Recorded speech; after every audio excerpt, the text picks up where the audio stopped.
मनुष्य के ईश्वर के गुण के जान के ओकरा अनुरूप ही अपना आचरण के करे के होला। ऐसने कईल ही धर्म होला। धर्म के एक स्वरूप सत्याचरण बा। सत्याचरण के खातिर हमनी के अपना मन, वाणी एवं कर्म से करे के पड़ी।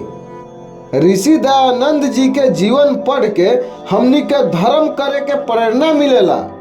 ऋषि दयानंद जी धर्म पालन में कितना कष्ट उठौले बानी। ऋषि दयानंद जी के जीवन पढ़ के मनुष्य के दिल द्रवित हो जाला और आंख भर जाला।